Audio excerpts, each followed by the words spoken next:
Bem, meus queridos amigos e irmãos, muito boa noite. Estamos aqui, como anunciamos no decorrer desses dias, com uma homenagem, um tributo ao querido semeador de estrelas, Divaldo Pereira Franco. Só que é um tributo hoje coletivo. Estaremos aqui com três amigos muito queridos: Luciano Clay, pesquisador, historiador, curador do Centro de Memória Viana de Carvalho, do Ceará.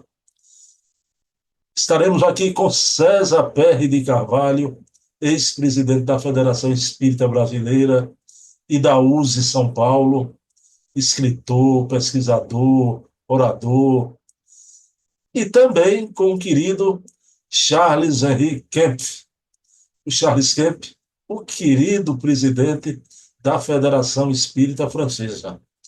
Essa homenagem com esse trio maravilhoso será especial porque eles conviveram pessoalmente com o Divaldo Pereira Franco. Eram amigos do Divaldo e vão retratar aqui algumas passagens, né, algumas lembranças dessa convivência e também o valor da obra do Divaldo, do seu trabalho social, desse homem que tinha estrelas na boca, mas tinha as marcas do Cristo nas mãos. Então será um programa especial. Eu estou me sentindo aqui, essa parte agora, pessoal, é para dar amenidade, né? No Olimpo do movimento espírita, né? Com esses queridos três mosqueteiros, né? Eu sou aqui, faço o papel do D'Artagnan, né? Quem conhece a história linda do Alexandre Dumas, né? Os três mosqueteiros, quem conhece sabe que os três mosqueteiros eram Portos, Aramis e Athos, né? Eu sou o D'Artagnan da história. Seria o novinho, o que entrou ali meio sem querer, né? Estou aqui para entrevistar, apenas abrir o canal, né? Então teremos uma noite maravilhosa, essa noite de domingo, em homenagem a um homem que merece tanto. Esse gigante do espiritismo, Divaldo Pereira Franco.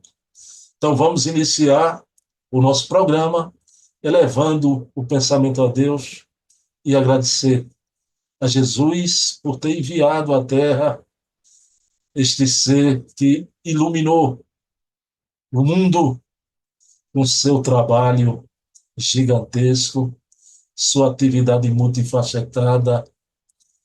Divaldo acendeu estrelas em nossos caminhos e deu a vida por um ideal.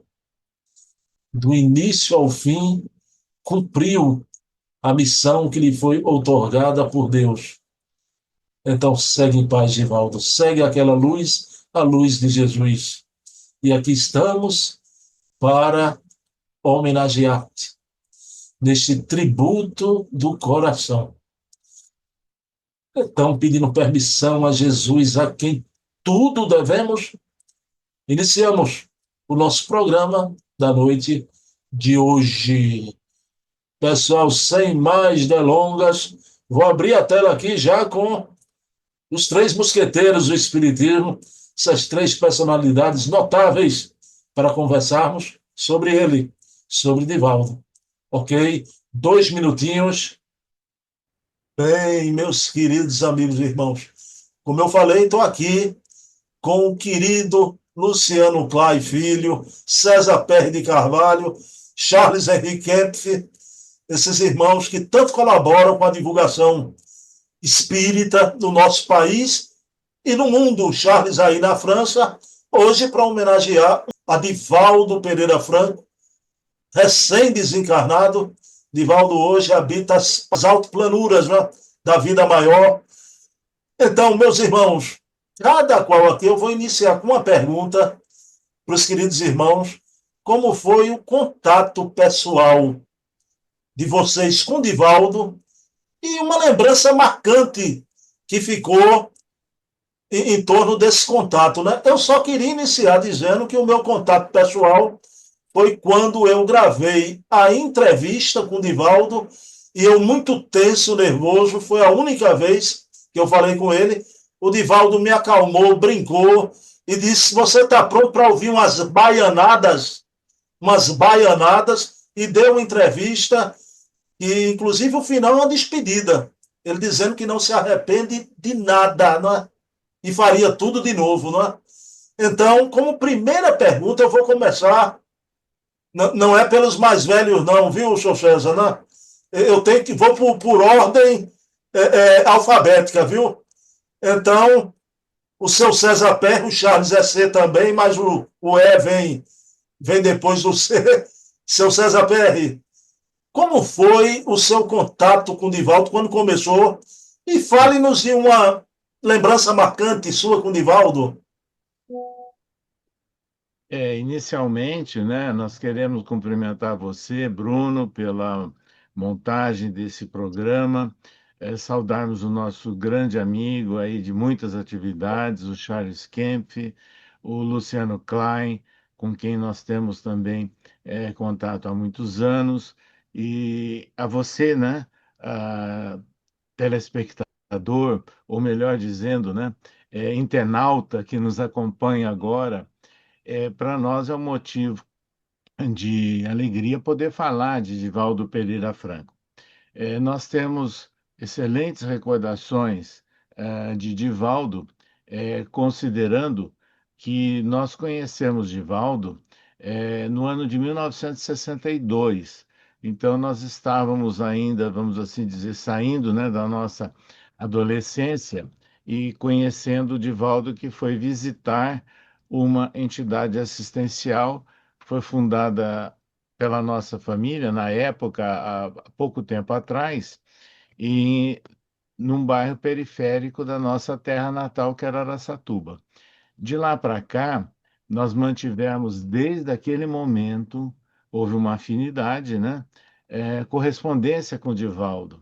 E ele nos encaminhava de Salvador as mensagens, né, que eram publicadas na época por uma instituição espírita, da cidade do Rio de Janeiro. E de lá para cá, foram muitos os contatos. Durante 30 anos, Divaldo foi hóspede dos nossos pais em Araçatuba e depois meu e da Célia quando nos casamos. Então, as lembranças afetivas, familiares, foram muito intensas, né? Divaldo viu nossos filhos nascerem, os três, e que eles o consideravam como um tio, dada a frequência, né, que ele comparecia pelo menos uma vez ao ano em Araçatuba para palestras na cidade e na região. Então, nós temos desse momento, eu diria, momentos e lembranças ímpares. O Divaldo familiar, o Divaldo amigo, o Divaldo alegre, ainda numa fase em que ele não tinha tantas enturragens, vamos assim dizer, nas suas viagens, né, e roteiros. Ele se hospedava na nossa casa, nós é que fazíamos a divulgação, o levávamos de carro, né, pela cidade, pela região. A nossa casa vivia cheia de visitantes, de amigos que nós convidávamos também para vivenciar aqueles instantes com o Divaldo e até com altas refeições, né? Divaldo apreciava, vamos assim dizer, uma boa refeição. E o interessante é que pouca gente sabe, ele cozinhava. E na nossa residência, ele sendo hóspede, né, naquelas épocas, ele muitas vezes cozinhava, ensinava a Célia até a fazer alguns pratos baianos, né? Então, esses momentos foram muito marcantes, inesquecíveis na nossa vida. E é interessante, né, que agora, já numa etapa adiantada, né, da existência dele, quando nós lançamos um livro, Pelos Caminhos da Vida, Memórias, Reflexões, que você, Bruno Tavares, divulga com entrevistas conosco mensalmente. Ele foi um dos prefaciadores desse livro. E é interessante que ele escreveu para nós um e-mail fazendo o comentário daquela época, né? Tão significativa, tão importante que nós vivemos. Então, eu vou até ler aqui um trechinho desse e-mail que o Divaldo nos encaminhou. Por exemplo, no ano de 2020, sou muito grato a você, César e família, que me receberam desde jovem até hoje. Olha o trecho que ele escreveu. Naquele tempo, naquele lindo tempo, éramos felizes. Sigamos erguendo um mundo novo. Então, esse era o Divaldo, que nós tivemos uma oportunidade de conviver, né, durante 30 anos nessas hospedagens na cidade de Araçatuba, e depois nós o acompanhamos em muitos roteiros pelo Brasil e por vários países do mundo.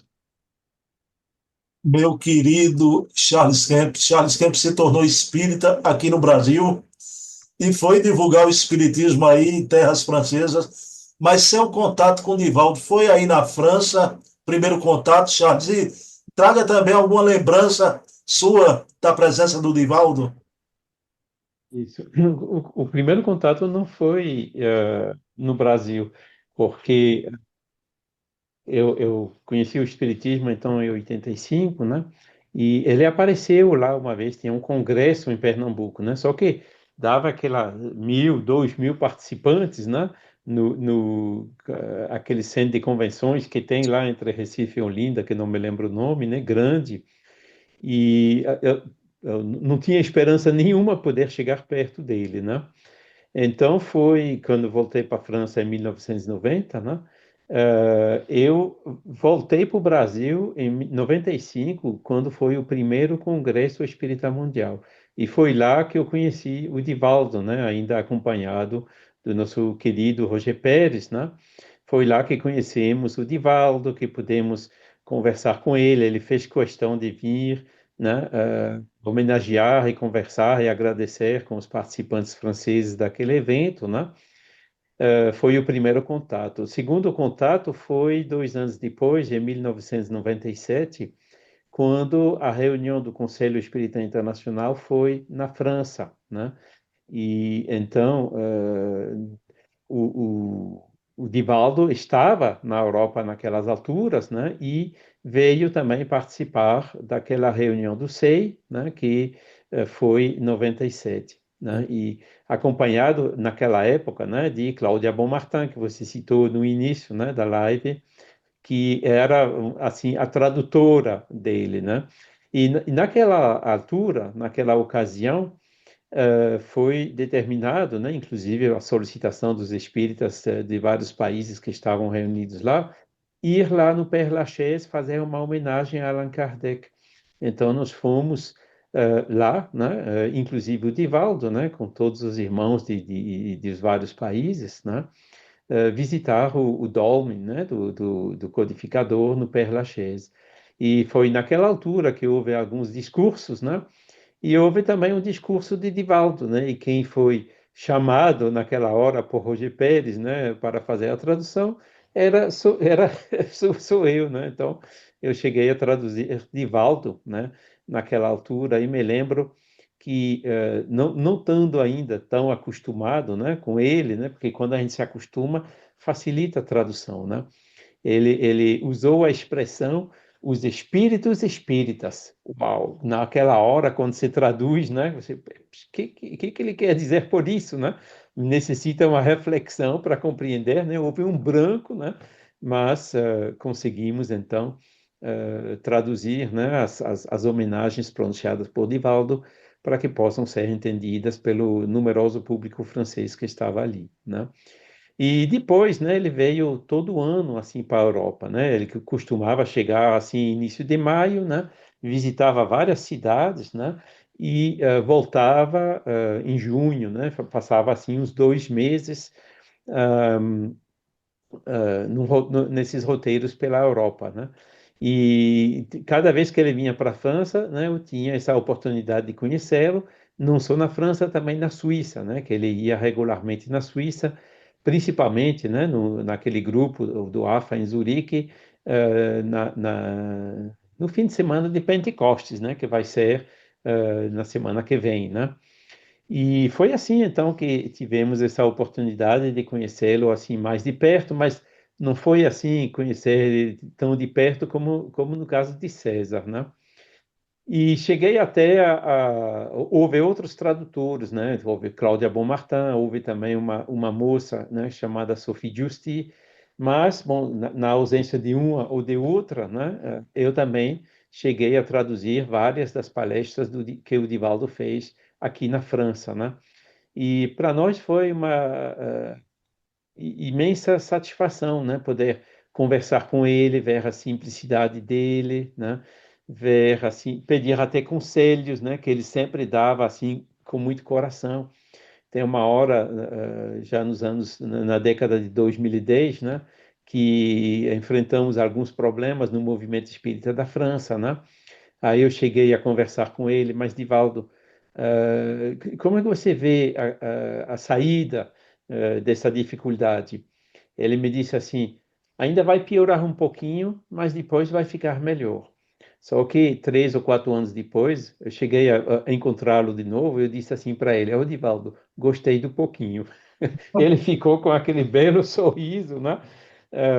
Característico. E no final, em 2000, quando foi o centenário da Federação da Bahia, Federação Espírita da Bahia, se não me engano, foi 2017 ou 2018.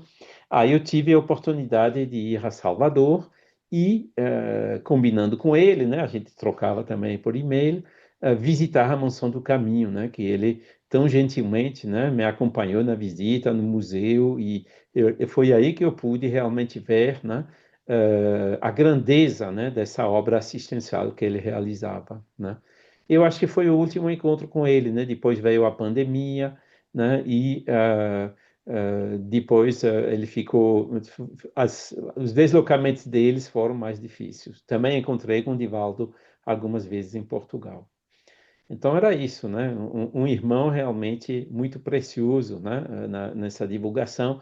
E uma característica dele é que quando ele dava palestra aqui na Europa, ele não falava da mesma maneira como no Brasil, né? Ele tinha essa inspiração de adaptar a maneira de falar, até o conteúdo, né?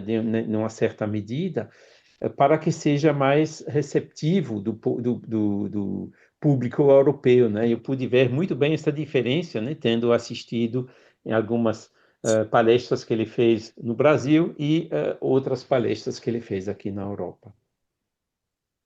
Bom, Lucianinho, como o Divaldo sempre lhe chamou assim, né, Luciano? Lucianinho. Luciano, e você, como foi quando conheceu o Divaldo? E as lembranças marcantes. Você teve uma bastante recente, né? Quando o Divaldo teve, há pouco tempo atrás, no Ceará. Que homem é esse, meu querido Luciano? Corono querido, votos de paz e bem. Primeiro, permita-me também cumprimentá-lo e agradecê-lo, né, pelo honroso convite de podermos dar esse testemunho de amizade, de carinho que nós nutrimos e nutriremos para sempre em relação a Divaldo. Queria cumprimentar também o Charles Kemp, que não conheço pessoalmente, mas também tenho uma admiração profunda pelo trabalho que ele realiza, especialmente no campo da memória espírita também, já há algum tempo, e assisto sempre às lives que ele, com você aí, mensalmente participa. Sou um apaixonado também por Joana d'Arc, por Leon Denis. E o César, que é um amigo caro ao coração, conheço o César, sobretudo ao tempo da gestão, saudosa gestão do seu Nestor Mazotti, depois a do próprio César. Aliás, numa fase muito importante, oportuna, a divulgação do Espiritismo, começa ali nos anos 2000, 2004, com o bicentenário de nascimento de Allan Kardec. Foi um período, inclusive, que o Divaldo atuou bastante, tem um congresso, vocês devem se lembrar, do Espiritismo na Europa, o Divaldo esteve presente, o César, que fez um trabalho notável nesse sentido, tanto secundando os passos do seu Nestor, como posteriormente à frente da Federação. Então, queria cumprimentar esses dois companheiros. Mas aí, mal de historiador, né, ou bem de historiador, eu gravo bastante as datas, e tudo isso eu tenho anotado, né? Foi no dia 28 8 de agosto de 1987, que nós tivemos a oportunidade de, por primeira vez, estarmos com o Divaldo aqui em Fortaleza, por ocasião de um evento que, na época, foi realizado pela... O César se lembra muito bem, que acompanhou esse período da história do nosso movimento, pela União Espírita Cearense, que era a entidade federativa local à época. E o Divaldo veio, veja as coincidências do destino, exatamente para aproveitar a efeméride maior do dia seguinte, que seria o aniversário de Bezerra de Menezes, 29 de agosto. Foi, aliás, a primeira vez que ouvimos falar sobre Bezerra de Menezes. Nós começamos no Espiritismo, em 1985, assim como Charles também, na Comunhão Espírita Cearense, que era uma instituição conduzida por Bem-vindo da Costa Mello, conterrâneo de Divaldo, e que seria, a partir de 1990, o primeiro presidente da Federação Espírita do Estado de Ceará. E nós frequentávamos, vejam as coisas do destino, a Mocidade Espírita Joana de Ângeles, dessa instituição. E por ocasião dessa palestra, que foi numa sexta-feira à noite, nós, no dia seguinte, fomos surpreendidos com uma visita inopinada do Divaldo, no sábado pela manhã, à referida Comunhão Espírita, que funcionava onde hoje é o espaço físico da Federação Espírita do Estado de Ceará, que tivemos a oportunidade e a honra de presidir a partir de 2008, durante um período aí de praticamente 10 anos. César nos acompanhou nessa fase, que foi uma fase assim, muito alvissareira em termos de movimento espírita. E o fato, querido, é que o Divaldo nos surpreendeu, sendo levado para Orlando Boys, à comunhão, num sábado pela manhã, e havia no auditório pouquíssimas pessoas. Não estava previsto, ele apenas ia dar um abraço no Bem-vindo Melo. Então, havia umas 40 pessoas, o que era algo realmente difícil de acontecer. E nós, da Mocidade, por sermos da Mocidade Espírita Joana de Ângeles, somos convidados a fazermos a apresentação de um grupo, de um número musical para ele. Nós cantamos e ele gentilmente agradeceu e sugeriu que fôssemos cantar à noite, fazer a mesma apresentação no espaço físico onde a conferência noturna iria acontecer, exatamente em homenagem a Bezerra de Menezes. E que também, coincidentemente, ficava no auditório, o espaço era no auditório Malé, no Colégio Militar de Fortaleza, onde mais tarde iríamos lecionar. Coincidentemente, também no mesmo espaço físico onde Viana de Carvalho, que será o mentor de Divaldo Franco a partir da década de 1950, inspirando nas suas fenomenais conferências, também teve a oportunidade de estudar no final do século XIX. Foi aí que nós fomos apresentar, e é interessante porque à noite, quando nós fomos nos dirigindo ao palco, nunca havíamos cantado para tanta gente, havia umas 600 pessoas, número pequeno para a época, diante dos números de pessoas que mais tarde quase sempre se acotovelavam para ver Divaldo aqui em Fortaleza, 3.000, 10.000, dependendo do espaço. E o fato é que nós ficamos muito nervosos, né?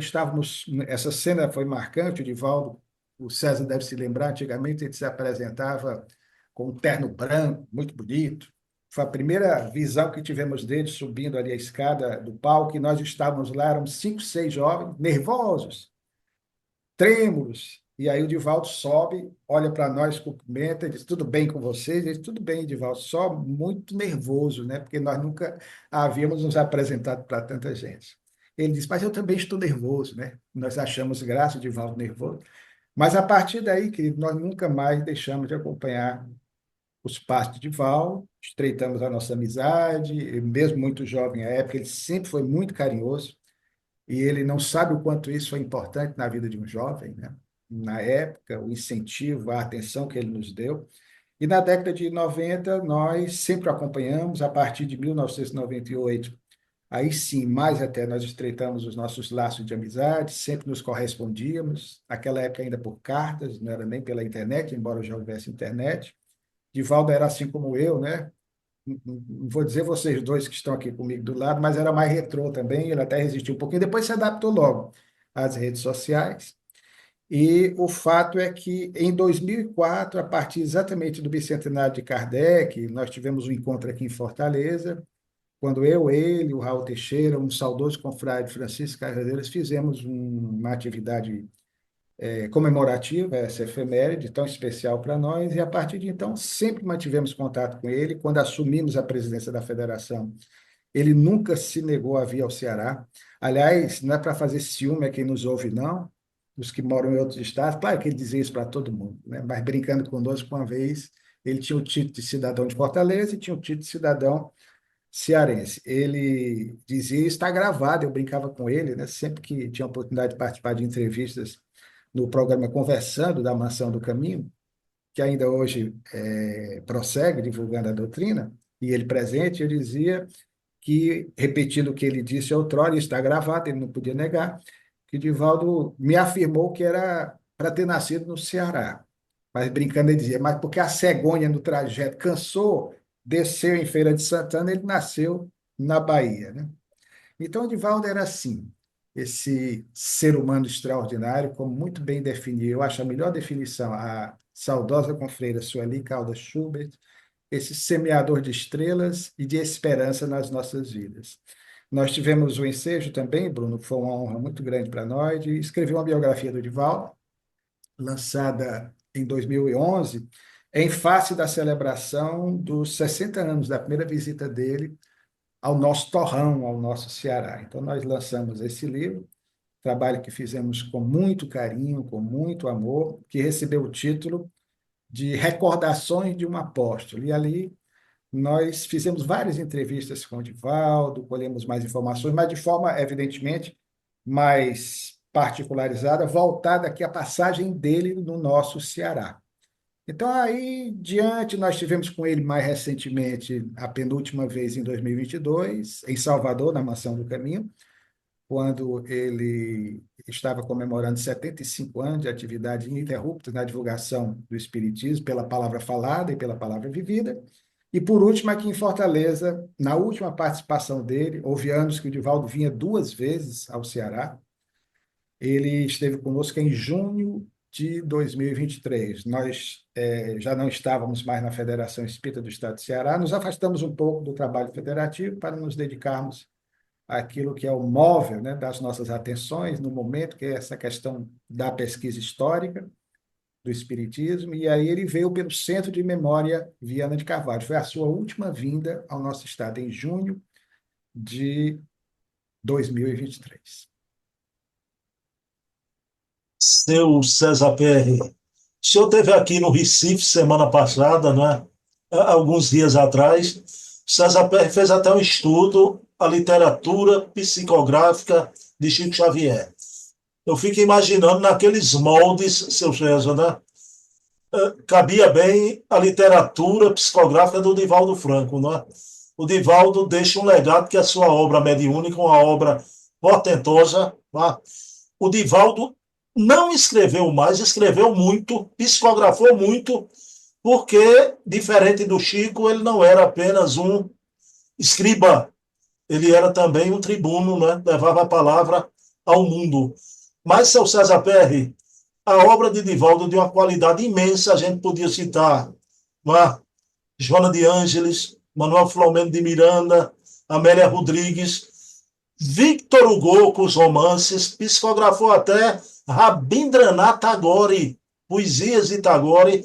Seu César, qual o valor para o senhor desse legado que Divaldo nos deixa e o que o César Perry destacaria, né, nesse escrutínio de luz? Bruno, de certa forma, você já até destacou aí, né, alguns autores espirituais significativos, né, que escreveram pela psicografia de Divaldo Pereira Franco. Nós gostaríamos de dizer a todos vocês que nós lemos, logo após o lançamento, o livro Mestre de Amor, que foi o primeiro, né, de autoria de Joana de Ângeles, psicografado pelo Divaldo, lançado por uma editora do Rio de Janeiro no ano de 1964.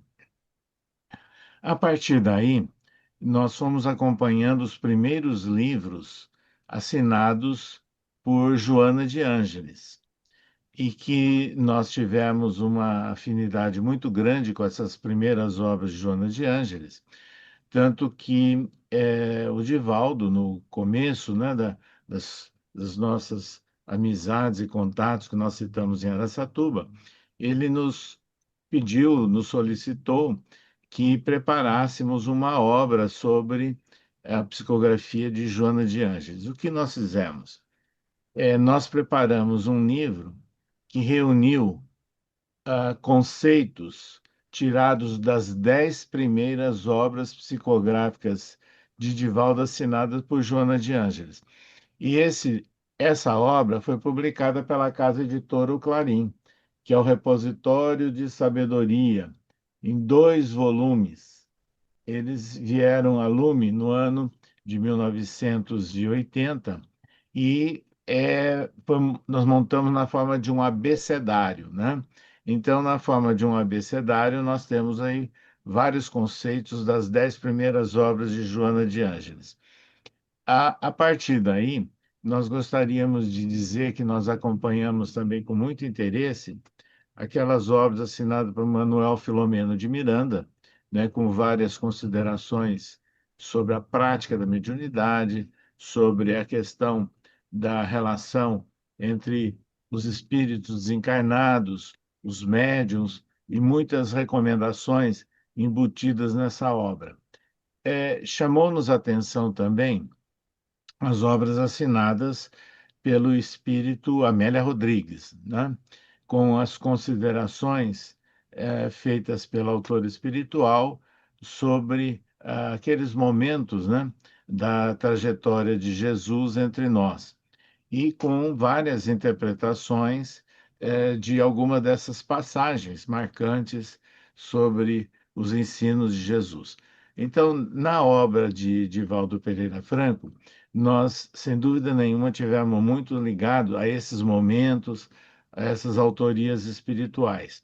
Agora, nós não podemos deixar de dizer que nós vivemos muita coisa relacionada com a psicografia de Divaldo, porque nas vezes que ele comparecia em Araçatuba, tanto no lar de nossos pais, como no nosso lar junto com a Célia, ele sempre fazia uma reunião familiar e psicografava nessas reuniões. Então, veja, nós tivemos na residência dos nossos genitores, em abril do ano de 1973, a primeira psicografia de Divaldo assinada pelo espírito Benedita Fernandes, vulto, né, marcante, pioneiro da cidade de Araçatuba, onde ela teceu considerações sobre a emergência para a criança.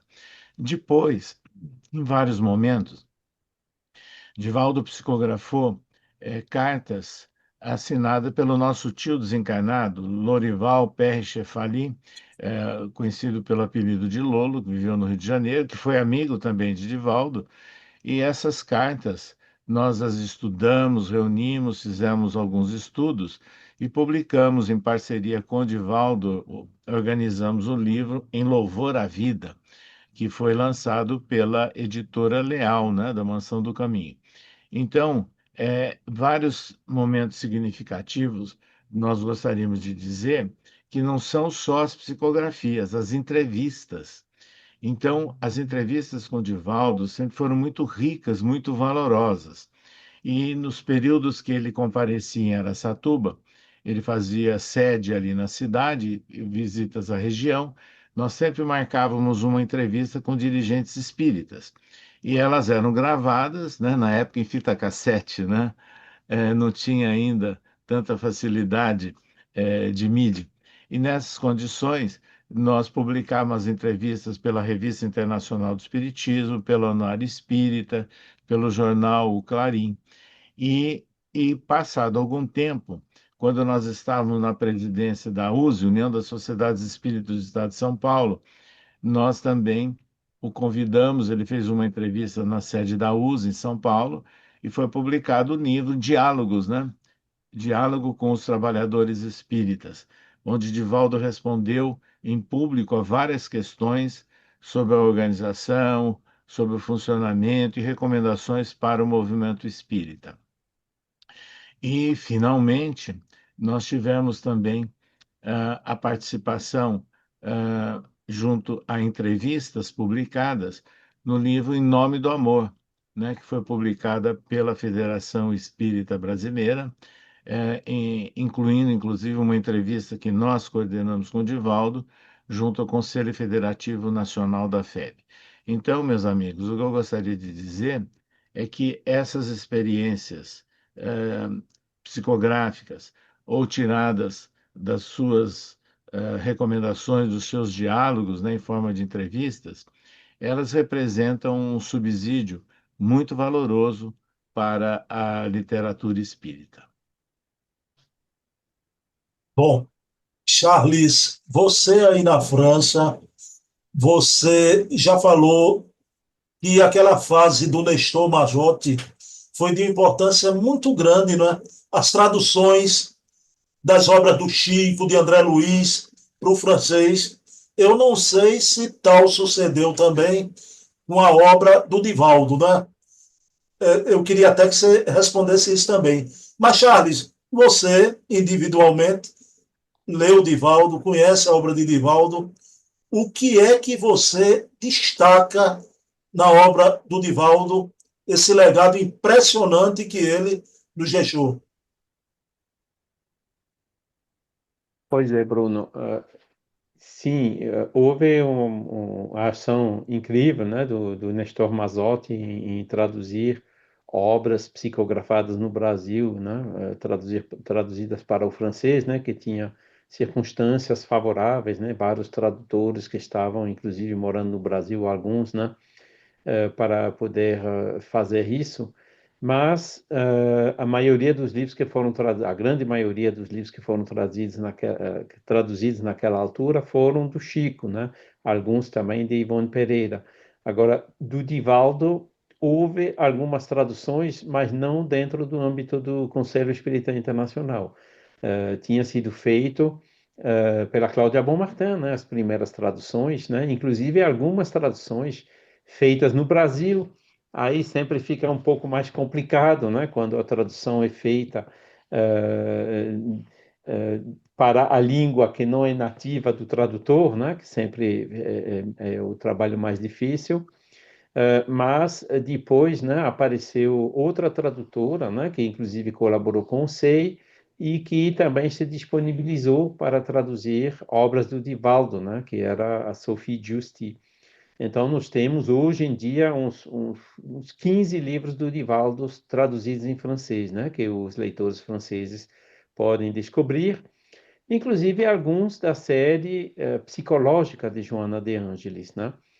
E realmente uma característica das obras de Divaldo, como percebida aqui na França por essas primeiras traduções que chegaram, né, é essa, né, a erudição, né, a maneira profunda com qual, né, ele aborda os temas psicológicos, né, com visão do espiritismo, com visão também de um espírito desencarnado, né, que foi Joana de Ângelis, né? Esses livros que ainda não tem a série toda, mas tem os quatro, cinco primeiros que já são traduzidos, que o público francês aprecia muito, né? Porque é bastante escassa, né, a literatura espírita na área da psicologia, particularmente aqui na França, né, onde a psicologia, em sua maioria, segue ainda um paradigma materialista. Então foi isso, né? Sempre tivemos vários livros assim do Divaldo, né? Já dos anos 80, parece, né? Ou 90, né? Com o trabalho de Cláudia Bonmartin. E também uma coisa que eu esqueci de mencionar na primeira intervenção foi que Divaldo veio, é claro, né? Participou de todos os congressos espíritas mundiais, né? E o quarto dele foi em Paris, 2004, na ocasião do bicentenário do nascimento de Allan Kardec.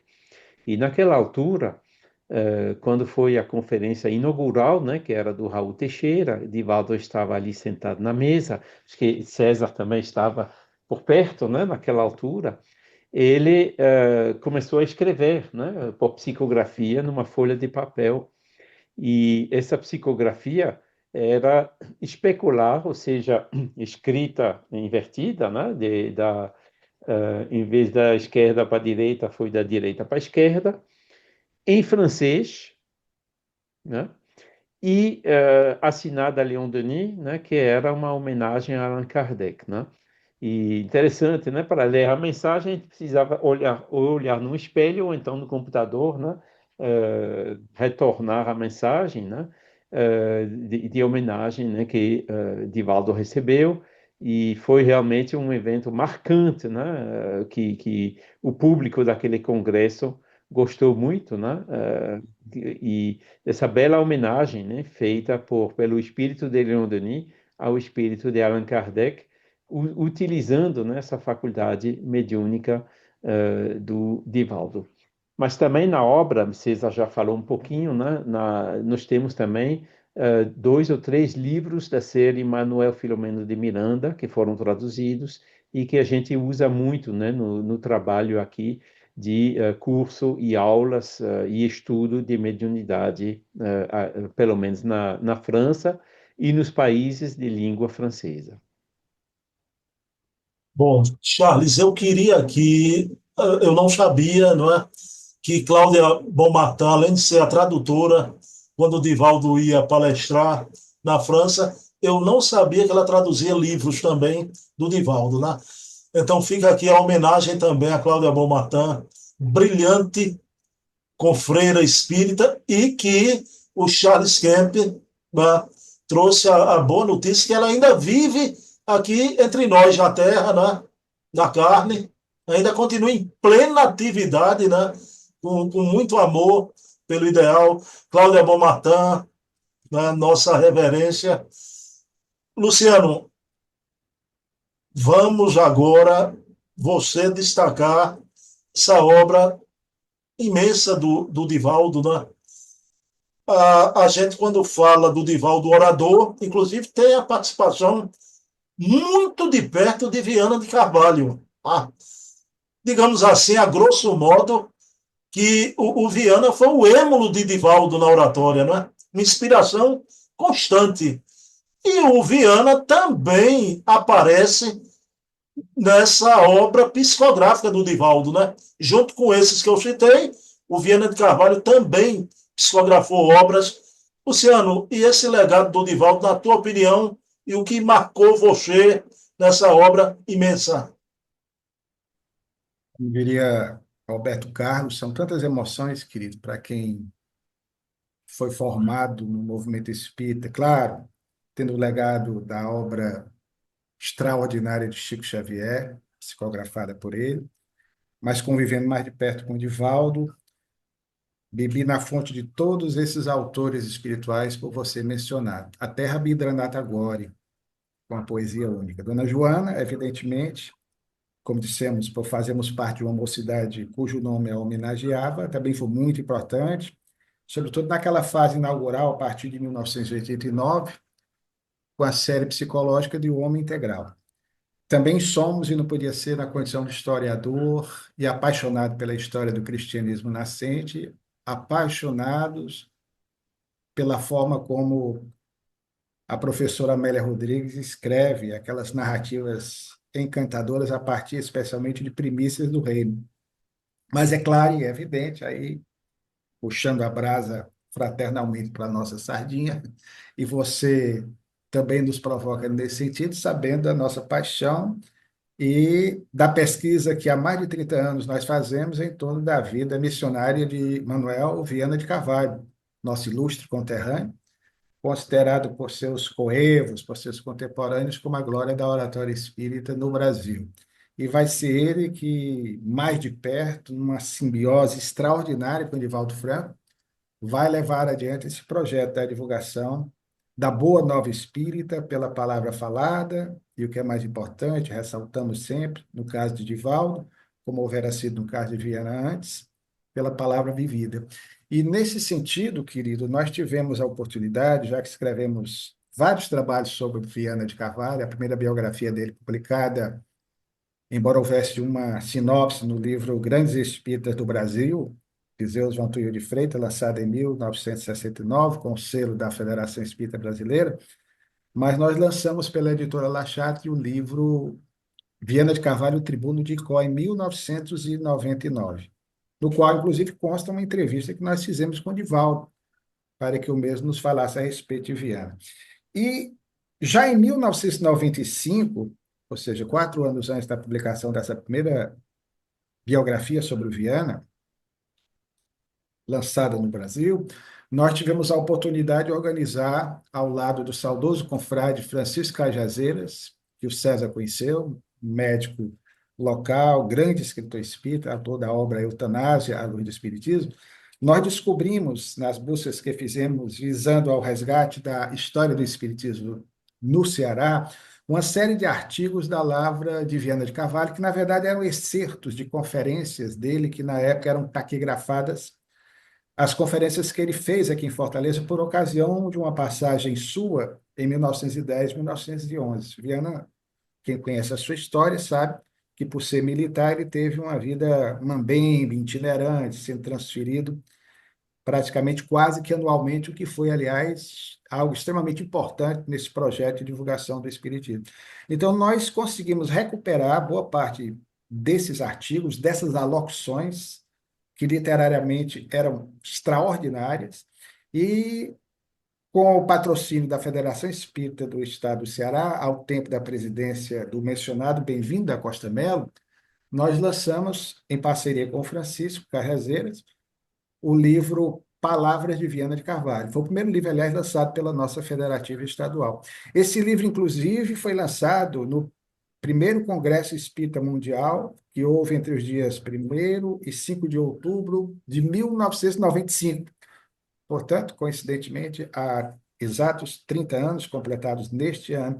E, na ocasião, nós resolvemos presentear o Divaldo. O Divaldo estava lá, acho que o César também estava, não sei se o Charles nesse período, mas eu conheci até o presidente da União Espírita Francofônica, na época, o GPR e outros tantos que estavam lá, e nós presenteamos o Divaldo com esse livro num dia.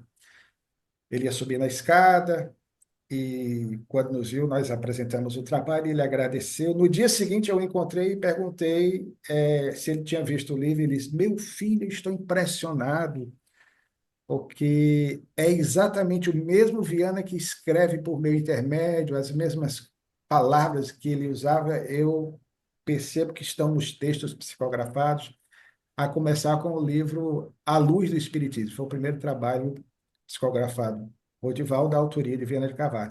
E aí, depois disso, Bruno, eu resolvi fazer um trabalho investigativo, coisa que pouco se faz, pelo menos em relação ao trabalho de Divaldo, para constatar a mediunidade notável desse grande e extraordinário nome da história do Espiritismo em nosso país. Aliás, eu digo sinceramente, Bruno, como estudioso da história do cristianismo, a não ser que alguém me apresente outro, mas eu desconheço que na história do cristianismo, aí eu recuo lá atrás no tempo, o César também é um estudioso dessa matéria, eu não conheço alguém. E aí você inclui os cristãos primitivos, os pregadores medievais, você tem Paulo de Tarso, Inácio de Antioquia, lá na Idade Média, São Bernardo de Claraval, o próprio Antônio de Pádua, no Brasil colonial, a figura do padre Antônio Vieira, mais recentemente, no segundo reinado, final do primeiro reinado, segundo reinado, a figura de Frei Francisco de Monte Alverne, isso na área da divulgação cristã. Mas eu não conheço um pregador que tenha tido, na história do cristianismo, a longevidade que o Divaldo teve. São quase 80 anos de pregação. Mesmo o Billy Graham, da Igreja Batista Norte-Americana, não chegou a tanto. Se você contabilizar de 1947 até 2025, alguém me apresentando, eu até me rendo, né? Não sou absoluto aqui nessa afirmativa, mas eu desconheço. Então, nesse ponto, cabe esse título também ao Divaldo, né? O pregador mais longevo da história do cristianismo, na minha opinião, caso, evidentemente, encontre um outro que tenha feito algo semelhante, que eu acho difícil, até porque nos primórdios do cristianismo quase todos eram submetidos a holocaustos, por razões, obviamente, compreensíveis pelo contexto no qual se encontravam.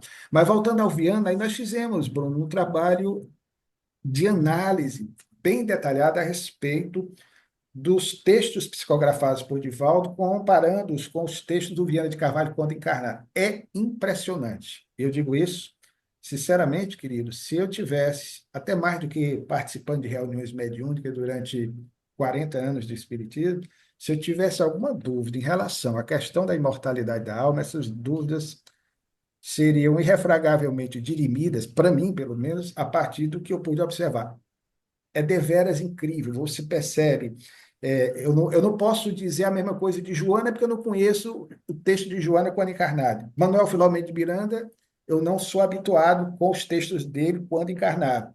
Da mesma forma, com a professora Amélia Rodrigues, pode ser feito um trabalho nessa linha, porque ela deixou também alguns trabalhos escritos quando encarnado. Mas de Viana eu posso dizer, até porque continuamos estudando a vida de Viana até hoje, é impressionante as interjeições, os cacuetes linguísticos, às vezes as pausas que ele dava, a sequência de nomes que ele às vezes vai citando de personagens da história, quando encarnado, em alguma alocução que ele proferiu, que foi taquigrafado, o Divaldo não tinha como saber disso, a não ser que ele tivesse vindo em Fortaleza, pesquisado no Jornal Unitário de 1910, foi o período que seria algo impensável. Então, nesse capítulo, já que você cita, as obras de Viana de Carvalho, para mim, são as que mais, até hoje, me impressionam exatamente pela forma como Viana se postava quando encarnado e depois através de Divaldo. Por fim, Divaldo, inclusive, gentilmente nos atendeu à solicitação quando nós lançamos a nossa biografia sobre o Dr. Bezerra de Menezes,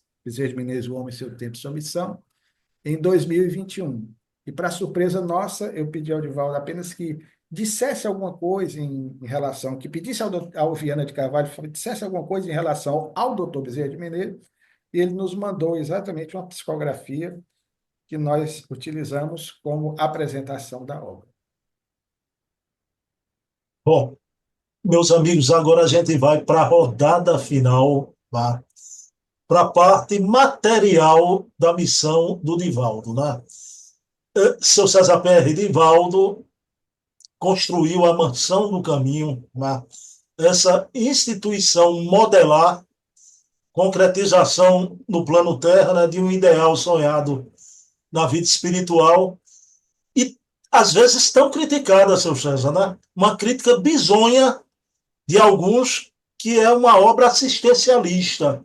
Eu me lembro naquela noite do sábado, César Pérez aqui em Recife, conversando com alguns amigos, o César Pérez de Carvalho disse assim, não é?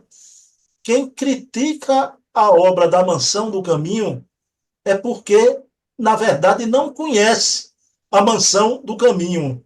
Seu César Pérez, que obra é essa de excelência também que Divaldo deixa aqui materializada, a Mansão do Caminho? Então, nós gostaríamos de destacar que o Divaldo, né, ainda numa fase, vamos assim dizer, do final da sua juventude, né, início da idade madura, ele fundou o Centro Espírita Caminho da Redenção, num casarão no bairro da Calçada, né, na parte baixa de Salvador, que nós conhecemos ainda, né? Na primeira vez que estivemos visitando as obras de Divaldo em 1972. Aliás, né, ele nos surpreendeu pedindo que fizéssemos uma palestra lá naquela oportunidade. E fomos conhecer também, em 1972, a Mansão do Caminho, que estava tendo aí poucos anos de funcionamento, né? Na época, aí perto de 20 anos, no bairro Pau da Lima, né? Que muito distante na época, né? De viagem de Salvador até lá, onde as tias, né, elas responsáveis por um conjunto de casas, cada uma dessas casas com algumas crianças ali abrigadas, né? E então assim é que nós conhecemos a Mansão do Caminho. E depois a Mansão do Caminho obteve, né, o apoio do Lar Fabiano de Cristo, da CAPEM, né, e construiu aquilo que eles passaram a chamar de colmeias, né? Na verdade, aprofundando essa proposta inicial. A Mansão do Caminho, nós a visitamos durante vários momentos e fomos, inclusive, privilegiados, nos hospedando ali na casa de Divaldo, na Mansão do Caminho, em várias oportunidades. Não só a nossa esposa, a Célia, como também em alguns momentos com a presença de nossos filhos. Os três conheceram a Mansão do Caminho. E nesse período de tempo, nós acompanhamos o grande desenvolvimento da Mansão do Caminho, que ela foi se transformando, eu diria, numa pequena fazenda, vamos assim dizer, né, dentro do bairro da Pau da Lima, lá em Salvador. E com uma diversificação grande de atendimentos na área assistencial, na área educacional, na área da saúde, e depois, com o tempo, o Divaldo transferiu a própria sede do Centro Espírita Caminho da Redenção, lá do bairro da Calçada, para as dependências da Mansão do Caminho. E nas últimas vezes que nós estivemos lá, inclusive agora, né, em novembro do ano de 2024, nós comparecemos numa visita que foi agendada com o Divaldo para a apresentação do filme Benedita Fernandes, O Legado da Superação, onde ele é um dos entrevistados, mas naqueles dias ele tinha acabado de ser internado, né, novembro de 2024.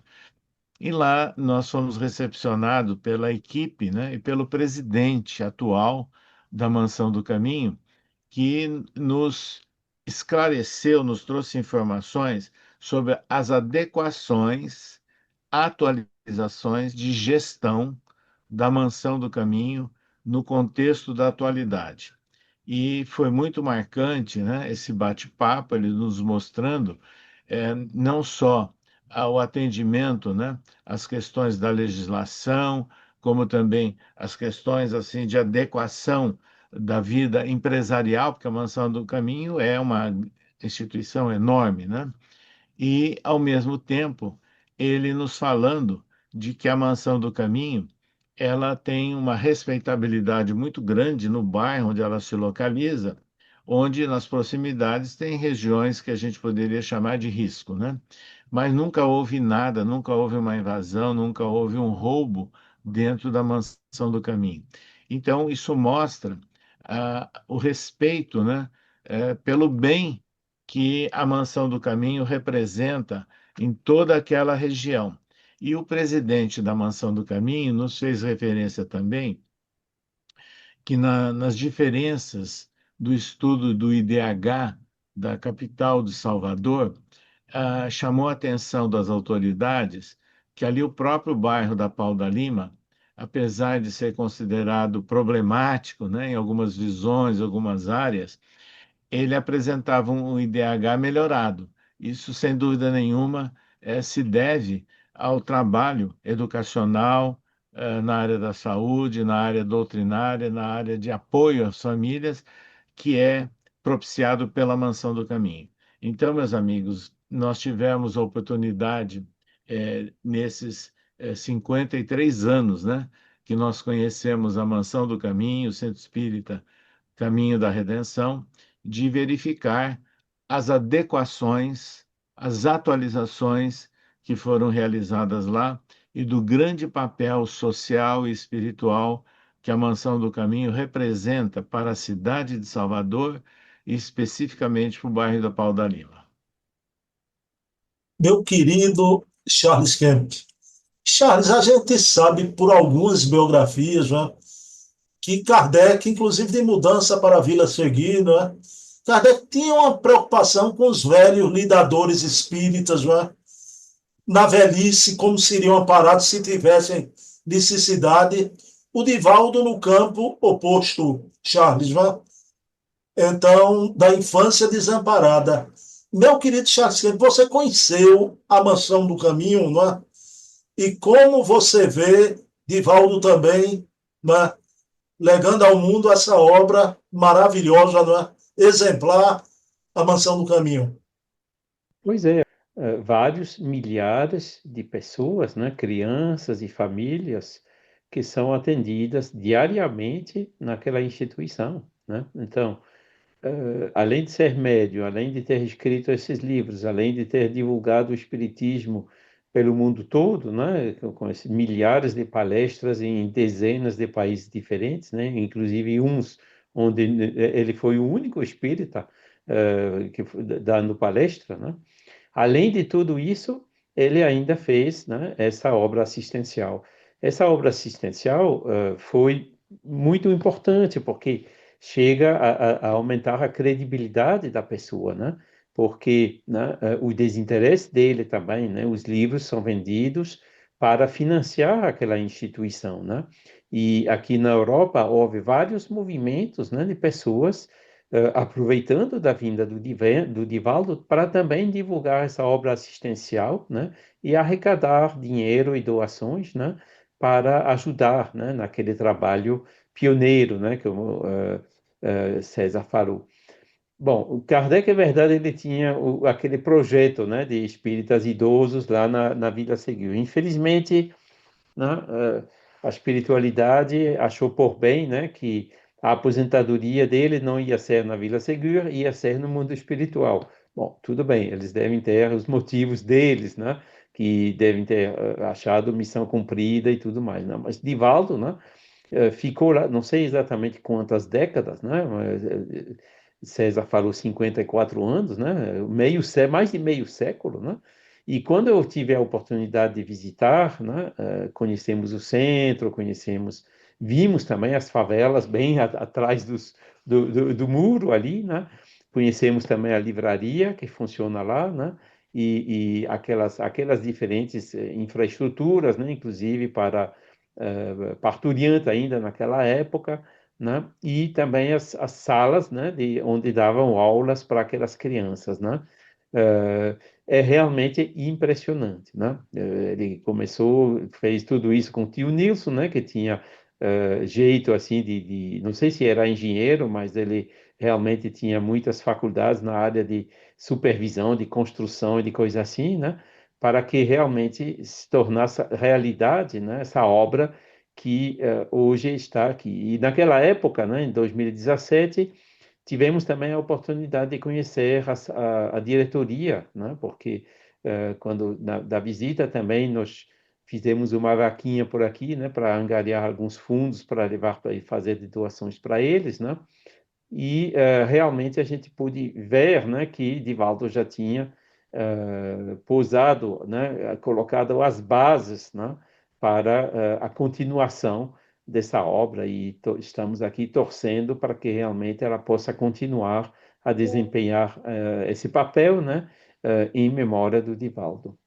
Bom, Luciano Clay, uma cena magnífica do féretro do Divaldo Franco foi seu esquife sendo levado por seus filhos, né? Divaldo, quando a gente ouve falar os filhos de Divaldo, a gente se depara com todos já velhos, os cabelos encanecidos, né? Segurando aquele esquife, e você vê que vida magnífica, não é? Luciano, ele deixa uma obra como essa, é um humanista, né? Que cuidou, né, da infância desamparada e deu amor e carinho, não foi só assistência material. Luciano, e ele é alvo de críticas até quando o seu corpo não esfriou na campa. Uma crítica ad hominem, mas uma crítica também à sua obra, não é? O que falar de um homem desse que deixa uma obra como essa, Luciano Klein? Valdo, e ele próprio estava ciente disso, desde a década de 1960, ele passou a sofrer terrivelmente a razão de perseguições insidiosas que eram promovidas contra ele. E a palavra que sempre me vem à mente é inveja, a nossa inveja humana, infelizmente. Divaldo, um vagalume, né? Aquela história da serpente do vagalume, né? Que a serpente devora o vagalume que não estava na sua cadeia alimentar, mas o vagalume indaga no momento derradeiro em que iria, depois de uma perseguição atroz da serpente em meio aos igarapés da Amazônia, e ele pergunta: eu posso fazer uma última pergunta, dona Serpente? Eu não sou mamífero, não sou rato, não sou nenhum bicho que faça parte da sua cadeia alimentar, mas por que a senhora vai me devorar? Aí a serpente diz: porque eu não posso ver você brilhar, né? Então, o brilho incomoda. Divaldo é de alma franciscana. E nesse sentido, fazendo aqui uma comparação entre duas expressões, que têm sentidos totalmente antagônicos, diferentes. Uma delas você deve ter ouvido, Bruno, o César também, Você, Bruno, que é da minha geração. O Charles, certamente não, porque nos anos 1970 eu vivia aí na Europa, nem espírita era. Mas nós tínhamos aqui um grande humorista, o maior humorista nacional, cearense de Maranguape, o Chico Anísio, que, aliás, curiosamente, era prima em segundo grau do Viana de Carvalho. A tia bisavó dele era a dona Josefa Viana, ou seja, a mãe do Viana de Carvalho. Então tinha um grau de parentesco. E o Chico Anísio tinha, na década de 1970, um programa que eu assistia muito ainda, era em preto e branco, nas TVs nacionais, que era o Chico City. E havia um prefeito, à moda do prefeito também, do personagem de Dia Gomes, do Bem Amado, né? o Odorico Paraguaçu, mas era o Valfrido Canavieira. E tinha uma expressão que ele usava muito, que era: palavras são palavras, nada mais que palavras. Ou seja, palavras vazias. Mas no caso de Divaldo, não. Já que mencionamos que ele era de alma franciscana, fica a reflexão de uma frase, aí sim, mais substanciosa, atribuída a Francisco de Assis, que é: se as palavras convencem, são efetivamente os exemplos que arrebatam, que arrastam. Então, Divaldo nunca se defendeu e ele mesmo dizia que não precisava advogar em causa própria, né? O trabalho, a obra em si, a vida toda falou e vai falar por ele. Eu, para criticar Divaldo, não que eu não possa, né? Nós podemos, como espíritas, e essa é a proposta de Kardec, sermos críticos, analíticos em relação a uma mensagem mediúnica, a determinados personagens da história, mas eu, pelo menos, deveria ter feito a milésima parte do que o Divaldo fez. Como eu não me sinto autorizado para tanto, eu prefiro pelo menos me calar e observar e ver o resultado desse esforço fecundo desse homem que pregava o que vivia e vivia o que pregava cotidianamente. Bem, meus queridos irmãos, então, vamos agora para os agradecimentos, né? Seu César Perry, gratidão por essa homenagem a Divaldo. Um programa muito lindo, muito importante. Sem dúvida.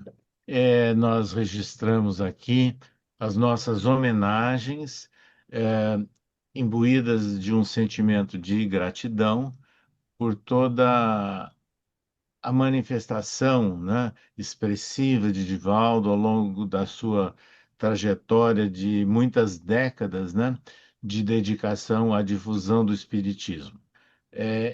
Sem dúvida, e nós chamamos atenção, que é o grande vulto, né, que partiu para a espiritualidade, deixando-nos aí um grande legado que poderá ser muito bem aproveitado e valorizado pelo movimento espírita. Adivaldo, as nossas homenagens e os nossos agradecimentos. Charles Kemp, gratidão por ter participado dessa homenagem a quem tanto merece, Charles. Eu que agradeço, Bruno, pela oportunidade, né, de homenagear esse vulto que foi Divaldo, né? E um último detalhe, talvez que eu não tinha mencionado ainda, é esse movimento que ele fez de Você e a Paz, né? Paz que é tão necessária no mundo, né? E que chegou até a ter eventos organizados aqui na Europa, né? Tomara que a gente possa realmente continuar, né?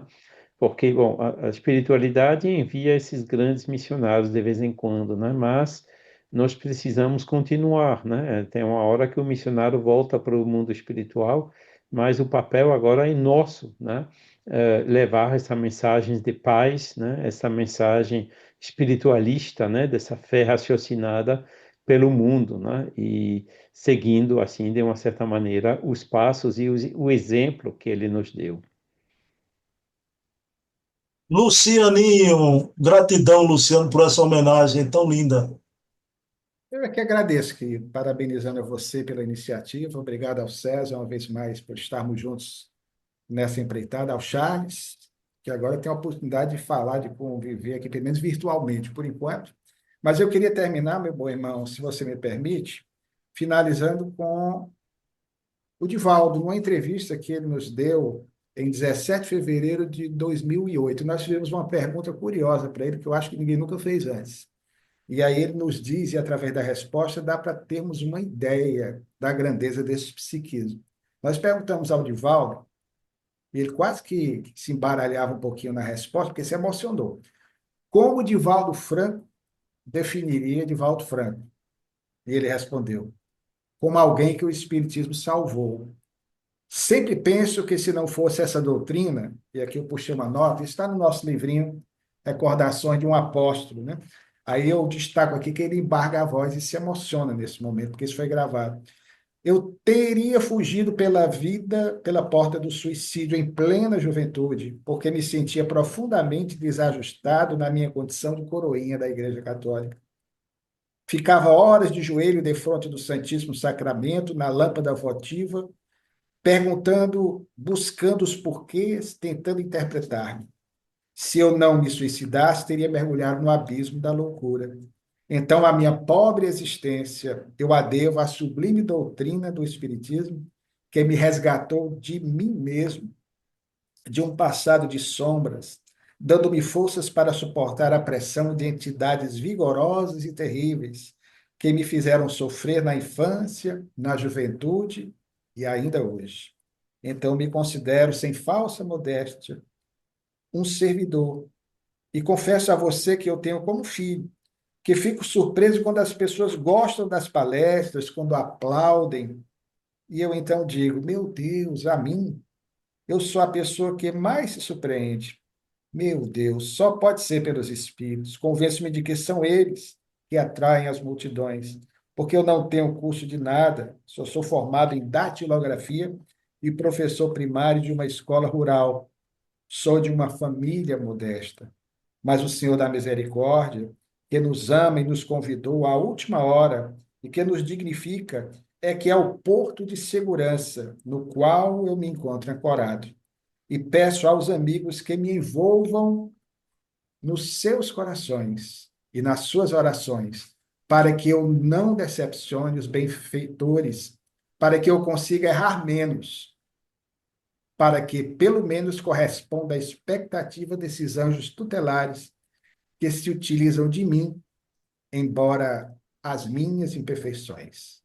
Obrigado, meu filho. Esse é Divaldo.